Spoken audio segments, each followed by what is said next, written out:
Welcome to Rock That Relationship, a podcast about all things relationship with Corey and Tracy. Now let's get real and start creating relationships that rock.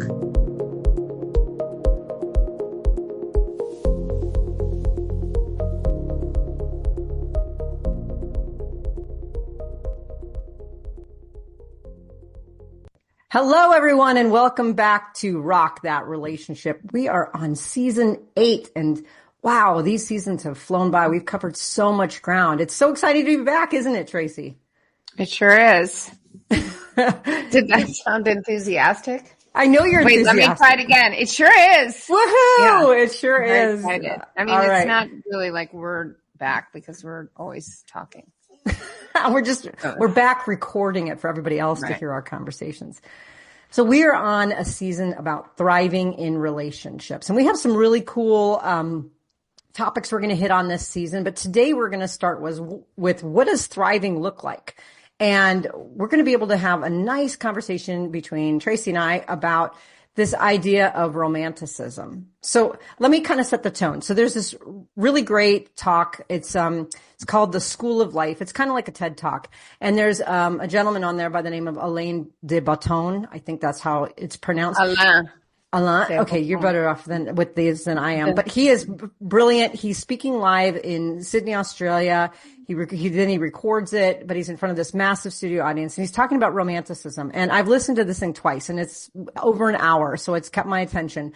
But he goes over some really interesting things about this notion of romanticism. And so I wanted us to really frame this season by thinking about what are those realistic expectations, and then what are those things that, are kind of out there in terms of what we're thinking about when we think of thriving in relationships. And so he had some very interesting points that we get an opportunity to talk about today. So he was talking about how really in the 17th and 18th century, this idea of romanticism came about, where this marriage was all about romantic love and this idea of perfection. And, and he said all the poets and the authors from those time periods were writing stories about, meeting the stranger on the train, and they just knew that they were supposed to be together, and the idea of kind of soulmates, at least from a mainstream thing, kind of perspective emerged. And it's really kind of changed the way that we seek out relationships, good, bad, or otherwise. And so he brought up some cool points, and I thought, Tracy, we could talk through some of them and see what our takes are on them, what our experiences are with them, and just see how romanticism has shown up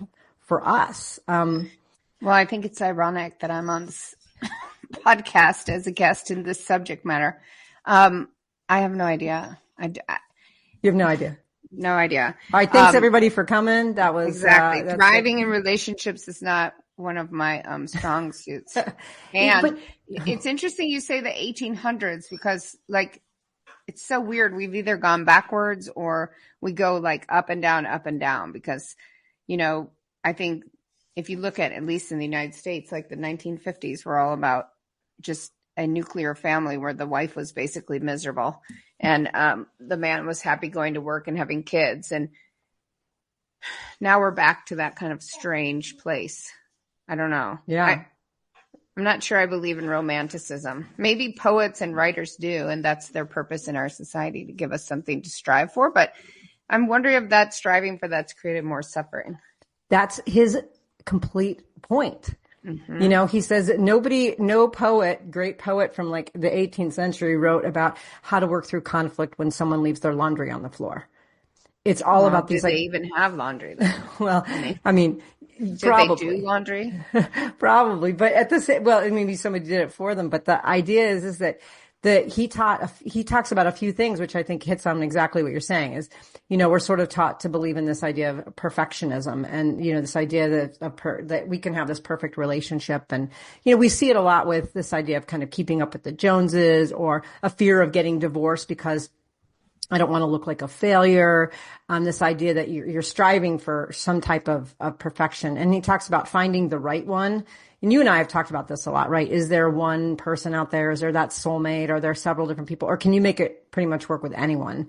Well, I see on Facebook, several people believe they've found the right one, and they're happy to advertise about it. And I do think that that is a very happy time of life for a lot of people.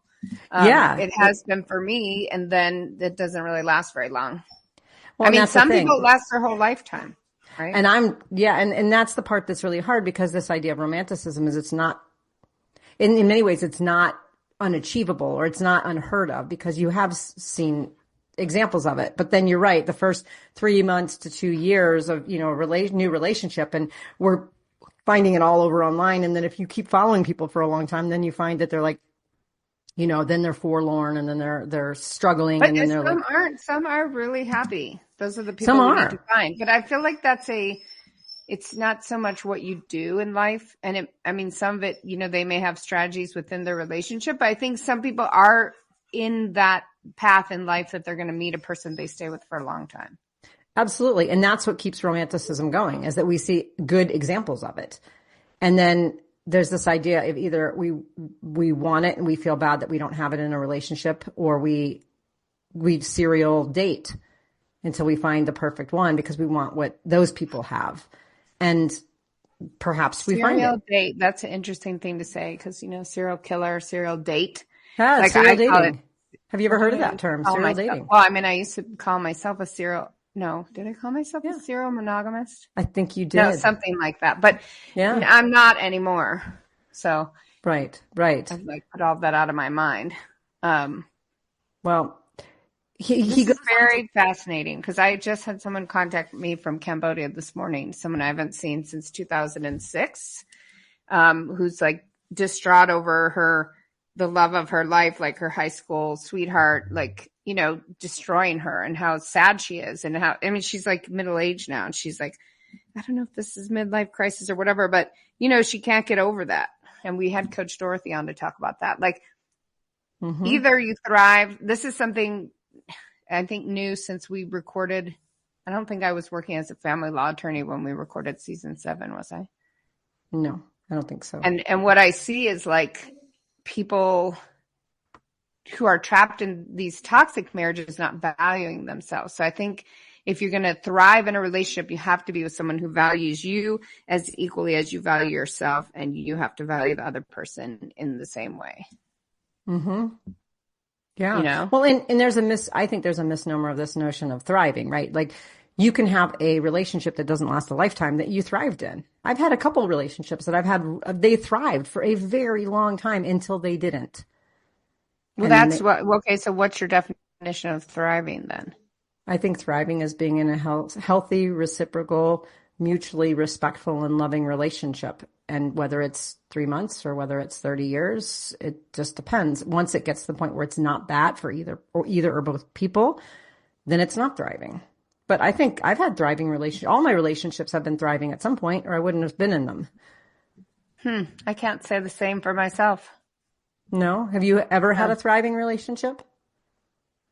No.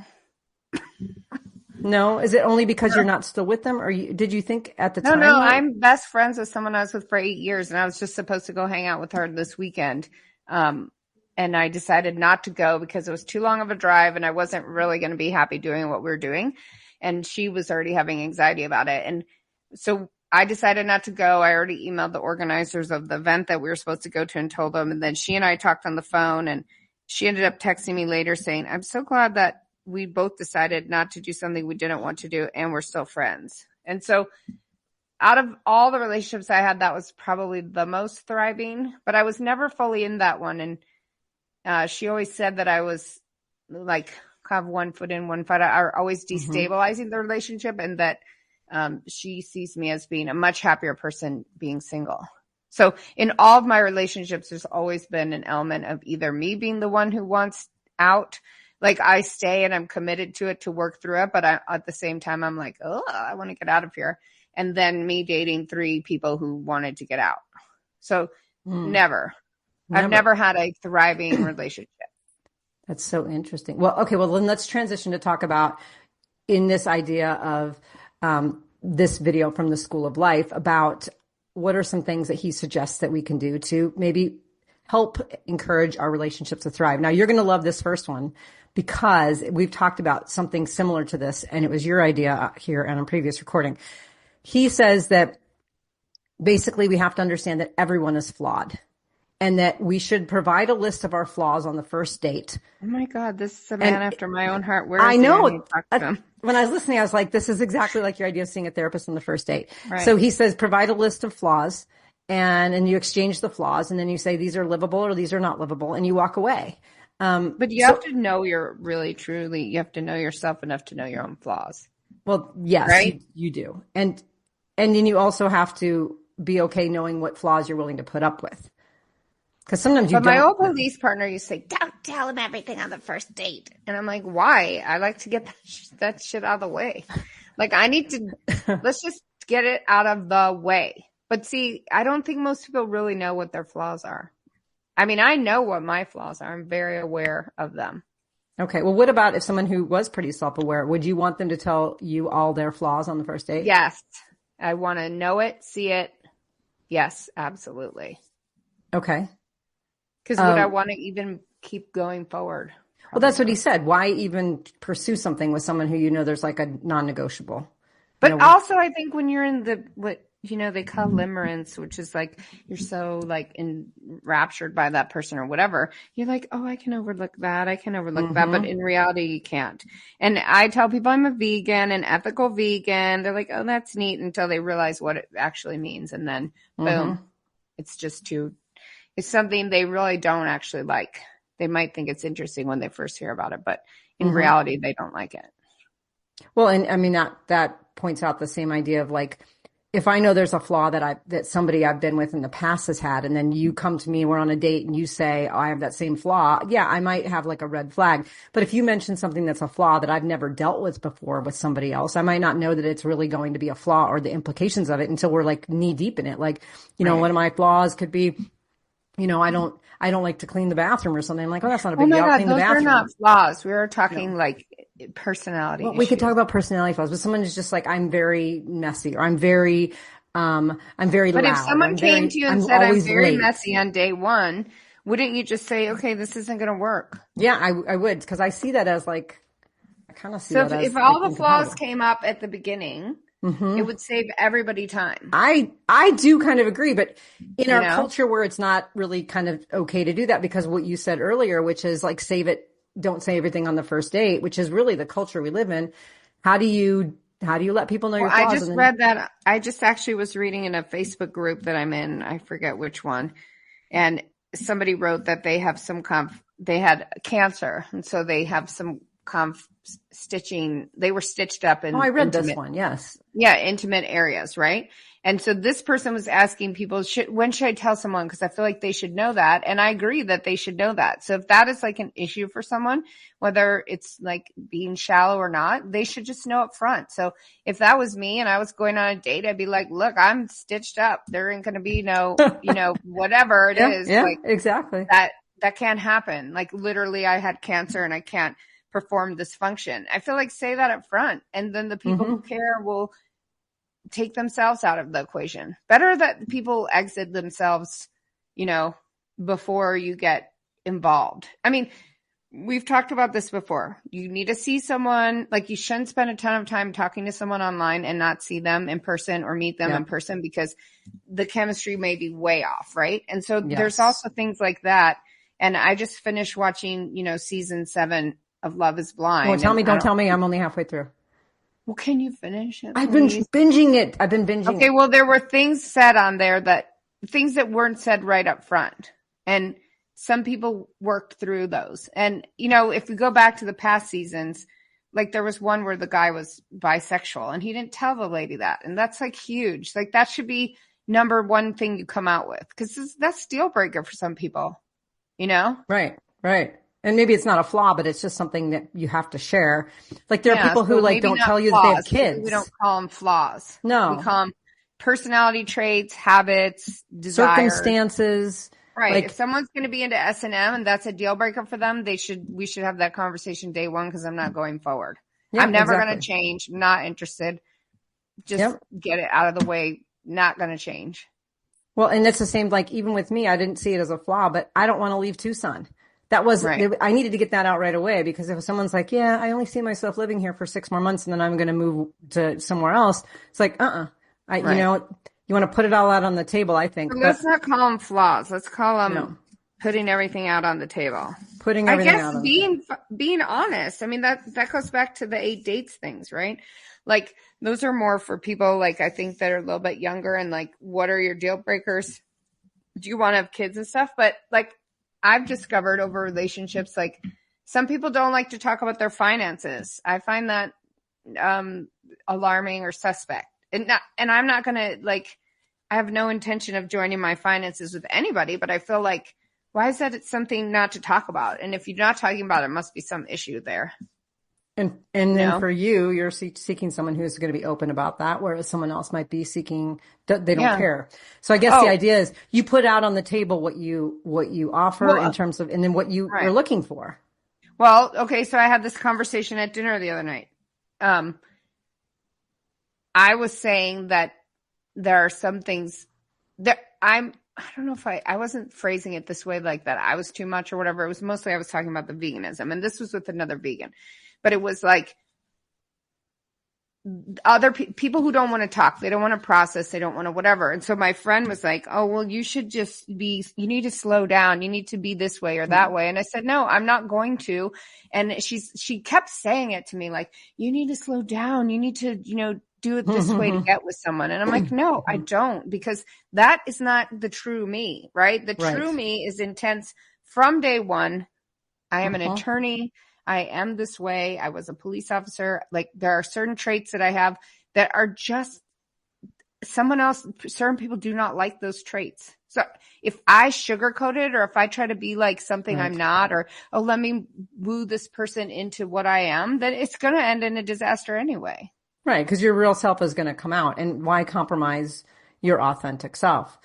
So, and I want someone who's not afraid of intensity. I don't want someone who's afraid of intensity. Well, and not only not afraid of it, but wants to embrace it. Right. Thinks it's an asset. Really part of don't who you like it. Yeah, but putting it out there, like, this is who I am. So let me build on this a little bit, because one of the other ones he said a few things here. We can work through some of them, but one of them he said that no matter what relationship you're in, whether it feels compatible from the start or not, he said you have got to have a ridiculous amount of patience. And I know you and I have talked about this in many different ways about, this idea of compromise or patience, or just waiting for the other person to speak up, or waiting, giving them space. What kinds of things have you done in relationships, though? Because I know sometimes you do like to you're kind of a fast mover, as am I. But I know we both have been patient with partners before. What things have worked for you when you had to demonstrate patience? Have I been patient with partners? I think we better get them on here and ask them. I'm not sure people would agree with you. I stick it out. I try to make it work in my own way, though. I would not call myself a patient person. No. You've had moments, though, where you've said, I'm going to let her have some space. You've done that. You've done some of that. Yeah. You do that really well. You actually let people have their space. Like, right away, you're kind of wanting to process, but then when you realize they need space, you step away. That's patience. Yeah, but are we still in a relationship at that point? I don't know. Or is it like I'm still friends with them? That's a good question. Patience. I mean, I was patient with one person who you didn't like and nobody liked, but that was very awful to me. But I felt that it was warranted in that situation. In the end, I had to leave that situation because it was no good for me. But yes, okay, fine. I am patient. But I also want things to move along. Let's move along. Let's, I wouldn't be patient. So here's where I think we should clarify. Like, again, I'm a certain type of person. You either like that type of person or you don't. Because some people just do not like the kind of personality I have. So I shouldn't be patient in that situation, and nor should they, right? The intensity with which I present is not going to change. It never has. I've been this way my whole life. So I think looking at certain things, what can you be patient about and what are you willing to be patient about? I mean, when he says patience, I mean, I guess it's why I'm single now and choosing singleness and like shouting it from the rooftops, because I don't have to be. I mean, it's giving me that.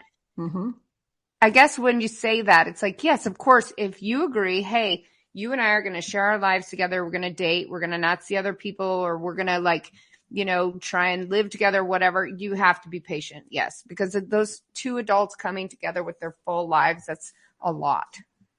And I guess for me right now, the stage I'm in right now, I'm not interested in that. And I'm not interested in compromising anymore on certain fundamental things. Well, that's very clear. What about on the flip side, though? Have you ever had a partner who you think was extraordinarily patient with you? My ex-wife. She hates me, but how was she patient with you? What did she do? Well, I mean, we were together for 8 years, and she's a licensed clinical psychologist, and she thought I was, like a teenager. So I thought she was very patient. Like I was just, she was at so many levels higher in one area of life than I was. So I did think she was patient because my other traits she enjoyed a lot, but that I was very immature in her eyes in the realm of like psychological understanding myself and all that. Okay. So I think she was patient. I think I've been patient. I was patient with several people. I dated people that they did things that I would never agree with that were totally wrong. But in the end, it didn't work out because a lot of those things. And they feel judged. So even when you're being patient, you might be sitting there looking like a judgmental jerk. You know what I'm saying? Yeah. Like, how are you patient? Are you really patient? Are you like giving them, you know what I mean? Do you get what I'm saying? Like anticipatory aggressly waiting is different. The one who smoked. Like I would never smoke. I would never do that. I did it once to make a girlfriend mad. And that was it my whole life. And I could taste it the next day. It was on my finger. So it's something that I've never been a fan of. And I was patient about that. But in the end, again, was I just judgmental? Like, I'm waiting for you to change your behavior. Right. Right. And I think that's probably a little different, right? Because if you do have judgment in it, it's probably not pure patience. I mean, patience is, more just like in some ways, waiting for someone to do what they need to do or come to a conclusion they need to come to within reason, right? Because there could be an incompatibility. If you're waiting for someone to kind of have some epiphany or whatever, and you wait and you wait and you wait and they're not having this epiphany, I don't know if that's patience or that's, just kind of waiting. But the idea is having patience where we don't jump down their throat. Like just take a moment and step back and be like, be patient for a second. Yeah, I'm not interested in that anymore. Okay. I'm very interested. And I do know that it does work. It does contribute. You're 3 years younger than me. Okay. Well, I do know that it has helped in thriving in the relationships that I've been. And I don't know that I've had the best patience. I've tried much more recently in my last couple of relationships to have a little bit more patience in terms of like at least immediate interactions where I just don't jump right back and argue, but just kind of like, okay, let's give each other some space. I've been a lot better about that. And I do think that that's helped because it de-escalates the situation. And I don't really do well in escalated situations because then I get competitive and I want to win and I get stubborn. And so if I'm patient, I can sort of, I guess offset that. Like all of a sudden, I don't slip into those other behaviors that I don't find useful that I can very easily do. So patience has been like unlocking the door to that for me. If I can just breathe, relax, be patient about the situation, even if it's not with another person, but like, something broke or, instead of like, but is that what that guy's talking about? Is he talking about like calming yourself down in a situation that might otherwise become escalated, or is he talking about patient? Like, okay, you meet this person, you like several things about them, but there are other things that you think, oh, okay, this may not be good in the end. Be patient in like a global sense. I think he's talking more about the immediate sense, although you and I did talk a little bit more about the global sense and the benefits of being patient, but also understanding that if you're patient in the global sense, you might just be sitting and waiting with judgment. So I think he's talking more about just like in situations instead of just, just jumping. You just sit there for a second and breathe, and then calm yourself down for a second. So I don't know. I find that it's really useful. Like I said, for me, if I can stop, take a breath, and just center myself for just a second, whether it's involving somebody or not, my child, my partner, my coworkers, or even just the other day, my garage door wasn't closing correctly. And I was like, oh, I just wanted to jump out of my car and like yank it down. And I'm like, okay, that's not going to do anybody any good. Just breathe for a second, think it through. And I did. And I walked in and I closed it manually. And then I called and got the garage door company to come out and fix it correctly. And so I knew that if I was impatient, I'd probably end up with the garage door off the track because I was yanking on it, trying to pull it down. And so I think that's his metaphor. Like that would be a metaphor for relationships is, I need to not yank the garage door off the track. So that's what I find is relatively useful. All right, so let's switch over to something else. Let's look at communication and assuming what other people are thinking, okay? So when he talks about this idea that we're not mind readers, that we have got to communicate clearly what our thoughts are and don't expect them to be like, well, you should know what I want just by virtue of being alive.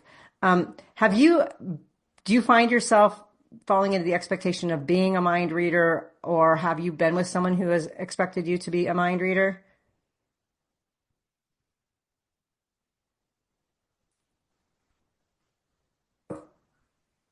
Yes, I've had many of those situations, and they lead to a lot of uncomfortableness. In fact, I have been told straight to my face, you should just know that. And I'm like, how should I know that? Everybody is different. Everybody has a different lived experience, and everybody has a different perception. And that's been said to me most recently. And, I think that comes from past stuff that had nothing to do with me. But also I think it's a way of like, that person or, whatever thinks that you should know that you guys have the exact same understanding of the world, Mm-hmm. Right. So you find that people do that with you more than you do it with them? Or do you ever expect other people to kind of know what you're thinking? Because, hey, if they know you well enough, they know that this bothered you, you've talked about it enough, they should just know right now that you're upset by that. I mean, if you have a history, right, and you've discussed something many times, that's different. But I've had people just assume with no history between us that I should understand where they're coming from without them needing to explain it. And then that person saying explicitly, I shouldn't have to explain this to you. Why? Well, you should, just like, how people say, or psychologists say, I have two sisters, right? Three of us grew up in the exact same home with the exact same parents for the exact same years. And we all have a completely different perception of what happened. Mm-hmm. So how can you tell me, like, I have to understand you? Like, it's on me to understand you without you explaining yourself. Right. I think that we as people have to understand that. I mean, even people I disagree with and I don't want to talk politics about or whatever, maybe they were raised differently. Maybe somebody brainwashed them from the time they were little. Maybe they think that about me. And so every time I think, God, these people are so dumb, or what is their understanding of the world? Well, then I think they look at me and think exactly the same thing. Right. So we're like looking at the same situation from a completely different perspective. And I do think that in order to be in a relationship with someone, you either have to be willing to discuss that stuff, to actually communicate about everything and be willing to do that, or it's not going to work. Mm-hmm. Right. There's a great scene in, if you've ever seen the movie The Breakup, and it's with Jennifer Aniston, I can't remember who the other person is, but anyways. The guy, Adam Sandler? No, I can't remember who it is. It's Vince. Oh, that guy, Vince, whatever. Yeah, I know. Yeah, so they're in the movie, and they had a party, or they had people over for dinner, and Jennifer Aniston's doing the dishes, and he, gets up from the couch, and he goes and does something, I guess, and then she said, like, aren't you going to help me do dishes? And he says something like, well, you didn't tell me that you needed me to help you do dishes. And she's like, you should know that you should do dishes. And then he's like, well, fine, I guess I'll do the dishes. And then she goes, I want you to want to do dishes. And he's like, I don't want to do dishes though. And she's like, but I want you to want to, and I don't want to have to tell you. And I just remember that scene so much because it was like, in some ways your life. What she wanted was not just for him to do the dishes. She wanted him to just come over and do it without being asked. Like he should know that that's what she would want, or he should know that that's what is appropriate in the situation when they both host a party. And he didn't. And she was frustrated more so that she had to ask versus him doing or not doing the dishes. And, that can create like that idea of mind reading, in some ways it's like, yeah, you want to be with someone who can anticipate those things and doesn't need to be asked. They know that you're going to want them to do the dishes. But on the other hand, like you're saying, you can't always read someone's mind. So if you have someone who just can't, I don't know, just kind of anticipate, basic stuff, like you've already talked to them 14 times about putting dishes in the dishwasher, yet they put them in the sink and you don't say anything. That's someone who's not listening to you versus like you get together with somebody who's culturally different from you. And that can be a man and a woman being raised culturally differently. Men are raised differently than women are. And so they don't have the same way of being. I was playing pickleball yesterday with a male friend and I told him I was sick of this young jerk always, giving me a hard time. And I was explaining some of the stuff and he's like, I would never do that. I was raised by, a mother who was like really taught me the right way to be around women and all this in a different, like you can tell a man who's been raised by like a feminist versus ones that haven't. And the way they talk to you, the way they treat you. And I do play with a lot of men. And so I see the difference. And, I think that movie is more like the difference between men and women and a long time marriage where it's like, where are you never listening to me? I think that's what that movie's about. It's like, how many times did she have to say that, Right, but also here's another thing about that kind of drives me crazy. And I don't know about that movie in particular, but it's like people's agendas in their relationships. Like who want to have that party? Did that man really want to have that party or would he have had just his buddies over with some beer and some chips? You know what I mean? Like it's the woman. Does she want to put everything in a bowl? I used to be married to people or in long-term relationships with people who you had to put everything in a bowl and it had to look nice. Well, I don't want to wash that stuff later. And now this is what I'm saying about living alone. Like if my friends want to come over whenever they want, they can. If I'm going to sit there and you want some chips, you're going to eat them out of the bag. I'm not pouring them in a bowl that I have to wash later. So I feel like, who had that party? Who wanted that party? Was it really a mutual thing? Yeah. But I mean, on the flip side is like if the partner agrees to it and they are co-hosting it, I mean, both people right. But negotiate. Then you have to like say up front, hey, let's have this party. 20 people are going to come over. It's going to be a mess. Should we hire someone to help clean up or are you actually going to help clean up? Yeah. I feel like that movie is about basic communication between partners. Well, and if you do something where you talk about it beforehand, then rather than afterwards, then you're not in a weird situation where you're sitting amongst a pile of dishes trying to figure out what the other person's thinking. If you say it in the front end, hey, we're going to have this party. It's going to end up being really messy. What's our plan for cleaning up? Because I've actually had those conversations before where we're like, in some places, some cases I've had it where we've asked people, like, if it's an outdoor party, can everybody just stack their chair? And like we've talked, my partner and I would have talked about that ahead of time. And then we just like, okay, then we'll just have to clean up the kitchen. Other times we're like, well, this is going to go late. We can wait till the morning, which very rarely happens in my case. Or like, we need to clean this up right now or clean it up as we go. And most of the time we negotiate that ahead of time, like, or at least it's understood between us. And so we're not in that weird situation of trying to be like, well, I didn't know you didn't want to leave dirty dishes in the sink. And it's like, you should know that I don't want to leave dirty dishes in the sink. But it goes back to that idea of communication from the very beginning is not assuming the other person knows what you're talking about, but it's almost like it's negotiation. You have to negotiate. Like you saying to somebody up front when you meet them, I'm very anal. Yeah. And not trying to pretend like you're not. Right. Or hide it. Right. So it's like all these little things, but it's the same with like, do you have kids? How do you expect to raise the kids? Now I give advice to people like make your parenting plan for when if and when you break up, make it now while you're in good terms and write it and actually get it notarized or file with the court ahead of time. I mean, it sounds ridiculous and people look at me like I'm crazy, but I'm like, when communication breaks down, which is what happened in that movie, all it does is become like anger at each other and frustration that you're not understanding me and you should have based on our history. But I also think there has to be history there. And so if someone comes into your life and is like, you should understand this. Well, why? Why should I? You were raised so differently than I was raised, right? I'm not talking you and me, but I was raised in a completely different way. And so some things are like not comfortable for me or shocking for me that are nothing to that other person. I have very different personal boundaries, you know? Mm-hmm. Well, but I mean, part of that, what's interesting is this idea that it's kind of like if you do have history and you do know something about the other person, so much so that you would choose to behave in a way that would be very inconsistent with what that other person would want without them telling you, that's one thing. But then having something totally different where maybe it's broaching a subject you've never talked about before, not knowing that person's a mind reader. But like if you come to my house and you think that like leaving dishes in the sink is like okay with me, then you like have never even met me for 5 minutes. Like that, there's a history there. It's like, oh, I didn't know you would want this in the dishwasher. So having a history, I think, matters for some of these things.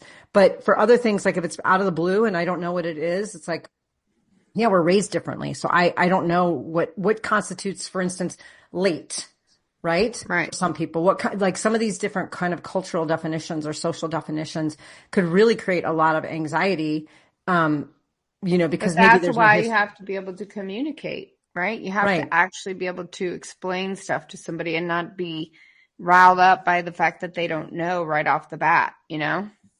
Yeah. Well, and communicate. And goes back to this thing at the beginning is like sharing putting all this stuff out on the table or putting as much as you can out on the table. Here's kind of who I am. Here's how I show up in this world. And here are some of the expectations that I have. And are these livable for you? I don't want to scare you off, but are they livable for you? But here's the thing is I think most people don't know or understand that stuff, and nor do they know what could cause a problem down the road. So that's why, therapy, communication, mm-hmm. I do stick by that stuff's important way before you have problems, because, these little things do become a problem, but there are big, real personality issues mm-hmm. that are very important. And, I'm just seeing that more and more now that I used to believe like anything could be worked through or whatever. And now it's not even worth it to me to try because it's mm-hmm. uncomfortable for me. And so I don't want to have patience anymore. I guess where I am right now is I'm in a phase of, don't want to have patience, don't want to let anyone rain on my parade or, curb my life or lifestyle in any way. And all I get is reinforcement on that. A younger person from Cambodia emailing me about that this morning, how she's so frustrated in her life and upset and doesn't really have anyone else to talk to because culturally, the people around her are very different. Right. And so I think as we age, especially as women, we're less likely to put up with stuff. And that goes for straight women and lesbians, and maybe. Yeah, we have more habits. We have more, we've been burned. Well, but also we just don't want to compromise our values or our lifestyle anymore. I can't tell you how many women I meet who are just not who are over 50, maybe over 60, who have zero interest in dating, straight and gay anymore, because it's just too much of a compromise. And so thriving in relationships, if you're going to be in a relationship, you've got to commit to therapy and communicating. And so wherever Alain is, I totally agree with you, buddy. Well, is he alive? Yeah, I think so. He seemed like a fairly young guy when I saw the video. But that's the whole thing about thriving is part of thriving is knowing that you are okay with compromise, knowing that you're okay with patience and knowing that because part of it is also, if you know that that's not how you want to show up in life, then don't bother. Then don't be in a relationship. My mother did the same thing.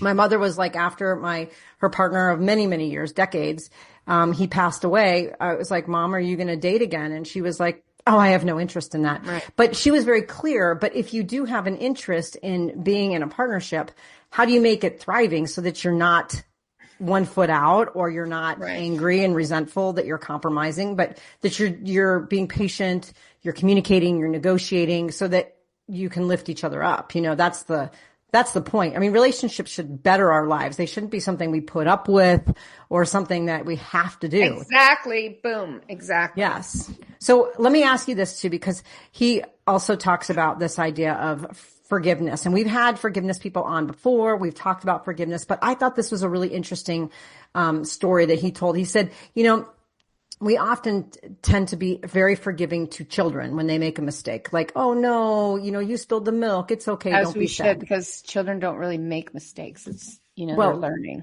They're learning. They knock the thing of milk over or whatever. Like, but you don't ever get upset with them. You don't ever make any judgments. But then we turn around and if like, say an adult knocked over milk, just same mistake. We're like, what did you do? Why did you do that? I've had such a hard day. Now I have to clean this up. And that our reaction to adults is different than children. And that does not go for all people. Some people are very mean to children. Well, I agree. But in the grand scheme of what would be like appropriate and acceptable to treat a child with kindness and gentleness, he said we don't often do that kindness and gentleness with our partners. We tend to, hold grudges or not forgive. Because we think sometimes like they're like, oh, you knocked that over and I've had just like a really long day. And the last thing I want to do is come home and clean this up. And, this is literally what happens all the time. And instead of having a, kind of patient, kind response, everything is like the partner is out to get us and I've heard this before, like you're not enemies. And a lot of times when couples will fight, they see each other as the enemy instead of seeing each other as the team and then the problem as what they're trying to solve, not trying to combat each other. But, thinking about this idea of forgiveness, do you think you easily forgive people or do you hold grudges or is there some kind of differentiation as to when you forgive and when you don't forgive? I mean, me in particular, I'm much different than I used to be, but I used to be I'm very moody. Like if I'm busy and stressed, like I need to just do my own thing. Right. And so I really don't want people around messing things up, but I don't hold grudges. Like if someone will apologize or whatever sincerely, and I'm not talking about spilling something or breaking something, whatever, but, they're huge issues, right? Like, I'm not black and white about anything, but, if you're unhappy, you're much more likely to be annoyed by everything, right? Mm-hmm. If something happens as little, like the spilling of something,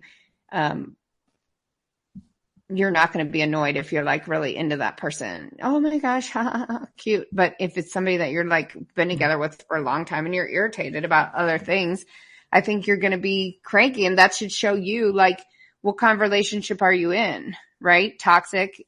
Is it a toxic relationship? Is everything annoying to you? Or like, what kind of person are you? How do you thrive best, And maybe some people do thrive best in relationships. And the only way to, have a thriving relationship is to have two people who feel that same way, Mm-hmm.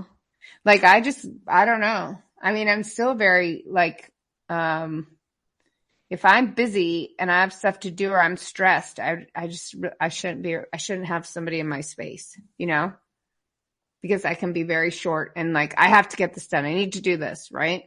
And that's very hurtful to the other person. And if it's the same, like if they're not in the same mood space, right. And then you're in this mood and they're a happy mood and you're like crankiness or stress brings them down. It's like a bummer. And it's like the whole thing for a relationship. It's the same. Like, how are you living your life? How are you, and like everybody's energy affects me. So I'm just much better for me by myself because everybody that I've dated has the stories about my crankiness, But is your crankiness just because people in your space or is your crankiness because they've done something and you're not forgiving of them? Nobody should. Oh my God, I've forgiven infidelity. I forgive everything. I don't care. Stuff like that does not bother me. What bothers me, I need my space. And I guess throughout my entire 30 years of dating women, like I never could say that. And it didn't seem right to me to say that. And I'm saying that now. My crankiness is completely 100% related to my space. And it's been difficult for me to understand that because I am very extroverted, but it is all on my own terms, right? And so when someone is in my space, I find that annoying. When I have stuff that I need to get done, I don't have the patience for somebody else. Now, if there's infidelity or whatever, I forgive that stuff. That does not bother me, right? I mean, I'm not saying I don't have a fit about it at the time, but like that humans are, you can't say like somebody else is wrong or did something wrong or what. They need to do what they need to do at the time in their life. And so I don't hold grudges. I don't like people who hold grudges. Now, have there been people who have wronged me and like either I've removed them from my life or they've removed themselves? Yes. And I don't hold a grudge. I could care less, but I'm not going to go back and try and be friends or reignite or whatever with them.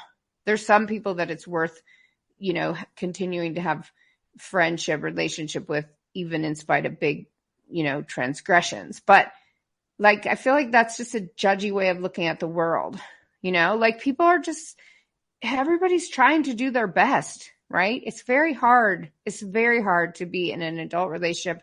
It's hard to be an adult in this world. You know, I feel like we need to give people a lot more grace in all of these arenas. And that you really have to decide, do I really want to be in a relationship? What does that mean? In order to thrive in a relationship, I need to be a compromiser. I need to be patient. I need to be willing to communicate, and I need to understand the other person. You know, thus far, that has not worked for me because, you know, I think there's just been too many differences between everybody I've dated and me. You know, and I don't need to find somebody exactly like me, but I do need, if I'm going to get in a relationship ever again in my life, it's going to have to be way different than what I've done before. And, you know, there are certain things, again, ethics that I won't compromise on that I did compromise on before. And it just didn't, it ended up being a conflict point in the relationship, you know? Does that make sense? Yeah. You're so different from me. I'm so different. I mean, like, I mean, you know, you're talking relationships, about, I think, serve different purposes in our lives. Yeah. I mean, and you're talking about, you get more cranky if someone gets in your way when you're really busy and you have a lot going on and you need your space than you are in the long run if, you know, there's infidelity. I mean, you've been able to get past a lot of big things, and then the day-to-day stuff is the stuff that gets more under your skin. It's because it doesn't, it's not that it gets under my skin, it hurts the other person's feelings. I end up hurting their feelings a lot by like, literally like, I have to work. I need to get this done. Cause for me, pressure of other work and stuff is very like hard for me to manage. And so I really don't want somebody else around. And being a family law attorney, being a cop, doing all that stuff was very stressful. And so it's really hard to have somebody in your life.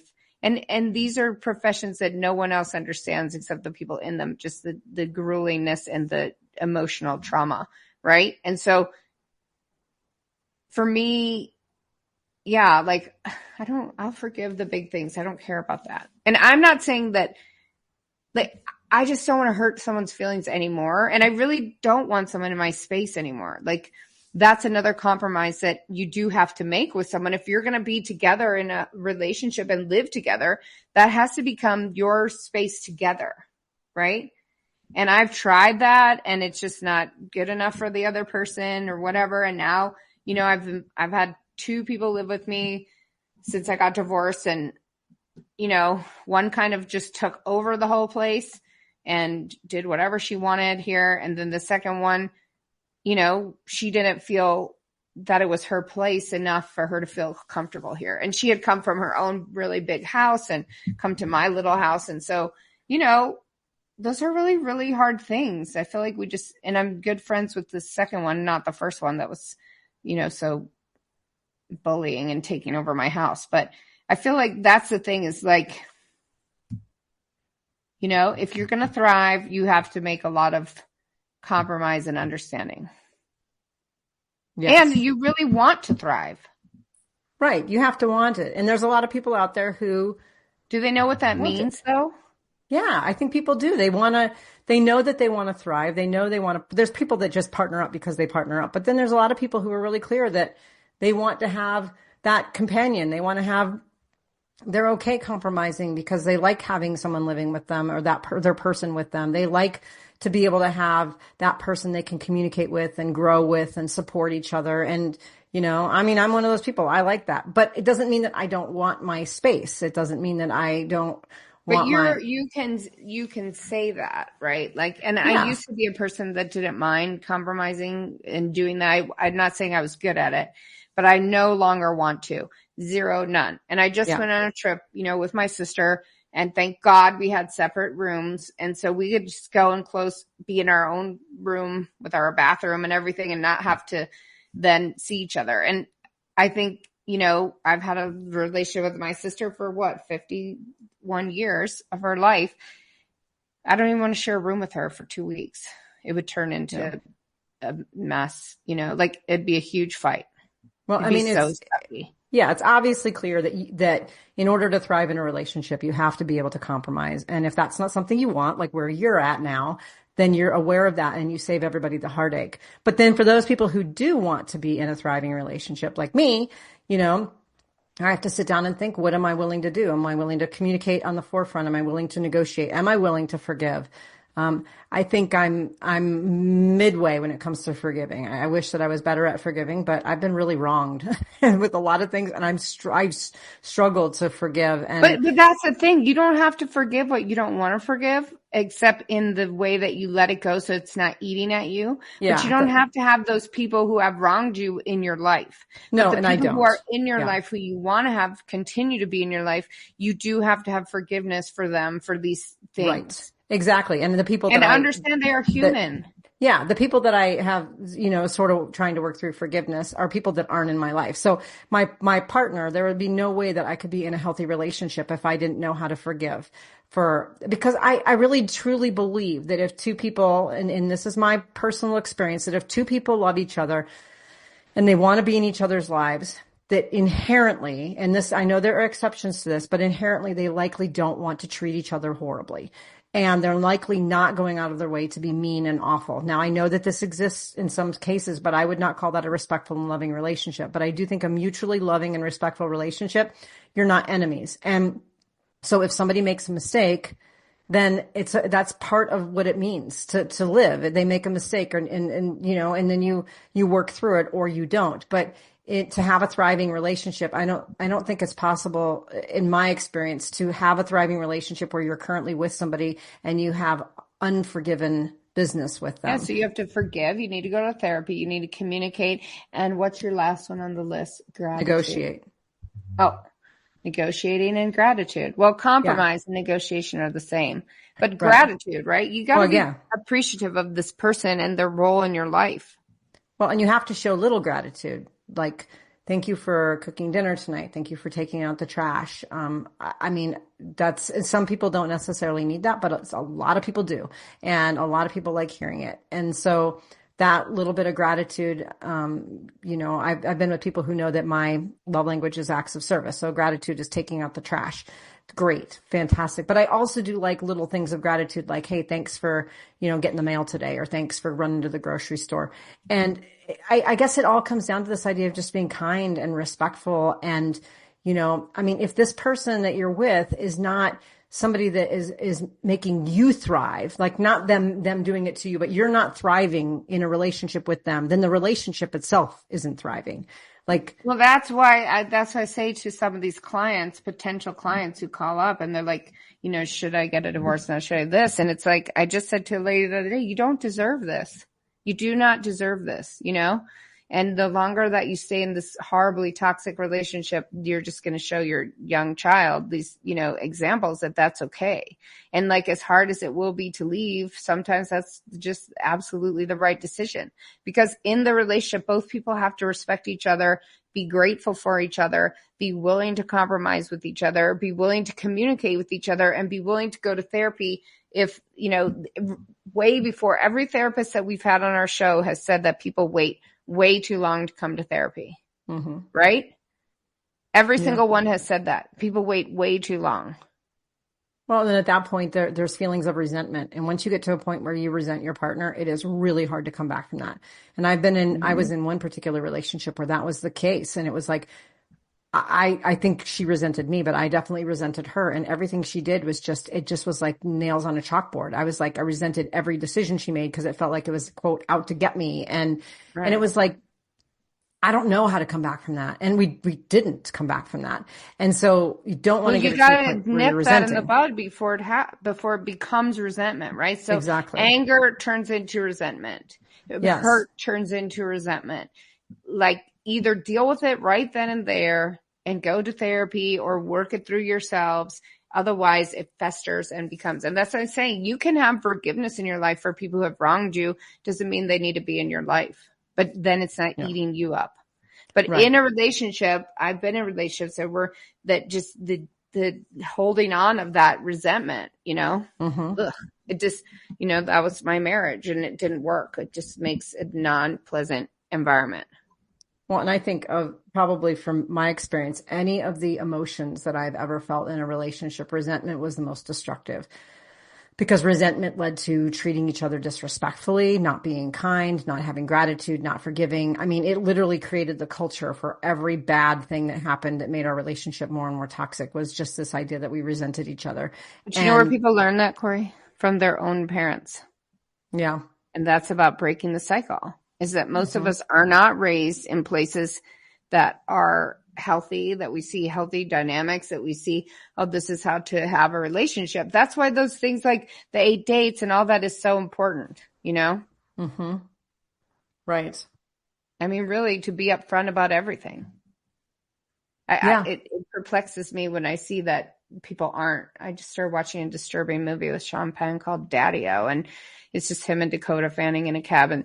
The only reason I started watching is because they said, oh, it's Sean Penn at his best. And I think it's about an old perv talking to a young gal who's like in a relationship with a married man. And it's like, why don't, before we get in relationships, we really think about what does this really mean and how is this going to help us, and really communicate? It would just save a lot of people a lot of trouble. But that could be applied across all aspects of our lives: political, societal, world, international. Is this going to further the relationship or is it going to hurt it? And then to decide, I mean, this is huge for me to decide after 30 something years of dating, I don't want to do it anymore. Not interested. I don't know if that will last the rest of my life or not, but I'm sick of it.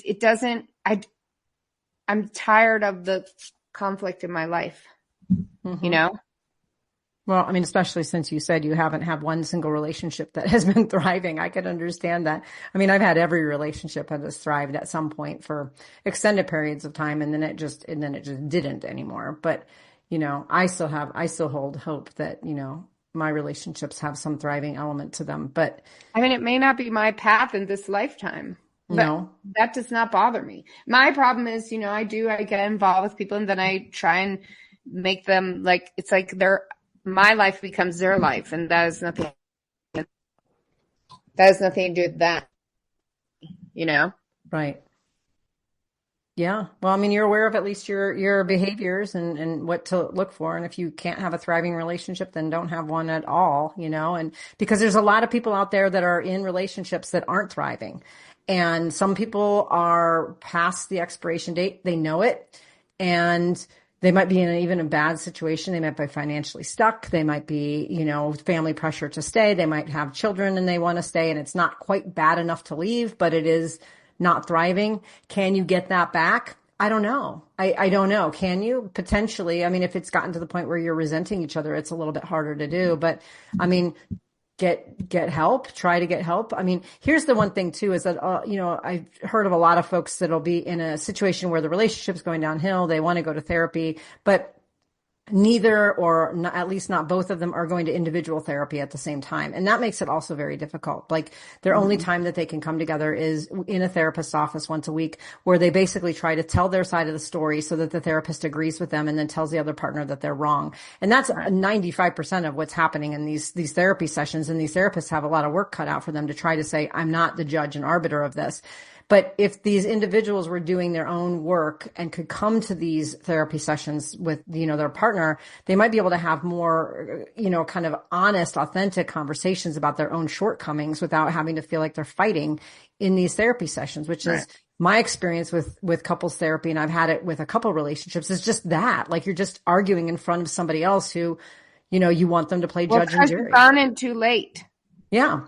But you got to do your own work too, because if you don't know what it is that you're A, looking for in a thriving relationship, and B, what you're willing to do or put forth, you have to know your expectations and how you show up before you can go into any kind of negotiation with your partner and with a therapist to talk about how you're going to make your relationship better. Half those people go in and they don't even know what they want. They don't know, and they don't admit to their flaws or how they're showing up.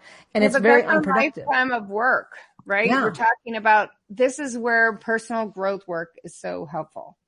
Yes. I mean, everybody should be doing their own individual work. And you say, well, I could do my own work, but that's not for the relationship. Oh, yeah. Yes, it is. Yes, it is. Your own individual work is absolutely for the relationship. You talk about. For all of your relationships. Yes. For work relationships, friendships, everything. Parenting, once you start to do your own work, it really makes a big difference. Yeah. So part of the thriving is being willing to say, okay, here are some of the things that are unproductive about the way that I show up. Some of them are just like, here's my personality. I'm putting it out on the table on our first date. That's one thing. But if there are things that you do that are unproductive, like walk away and slam a door in the middle of a conversation, or yell, or not listen, or, dig your heels in and be stubborn, those things are not productive. So, what can we do to work on our own selves so that we show up in ways that are helpful to the relationship? And then what can our partners do too? And then can we come together and both people have to be willing to ask those questions. Yes, both people. That's how you'll thrive. There's the answer. Both people have to put in the individual self-work to be the best that they can be, to show up. You can't be in a good relationship unless you are your best self. Exactly. Well, what another scintillating conversation to kick off season 8 here about thriving in a relationship, what you're willing to do to thrive in a relationship, and what has to be done. And if you can't show up and compromise, or you're not interested in it, or you're not, then maybe a relationship isn't for you. And the idea is that when you are in a place where you are ready, or at least you're willing to do the work to be in a relationship for what it takes, the negotiation and the communication and all that, that is when, we can see relationships really thrive. So, all right. Well, thank you, Tracy, for being on and chatting it up again with me. Looking forward to the rest of season 8. And for all of our listeners out there, until our next episode, go out there and rock those relationships. If you liked what you heard, check out our show notes for resources from today's episode. Make sure to follow us on Facebook and Instagram under Rock That Relationship, and go to our website at rockthatrelationship.com for updated episodes and more great information. Thanks for listening. Now go rock those relationships.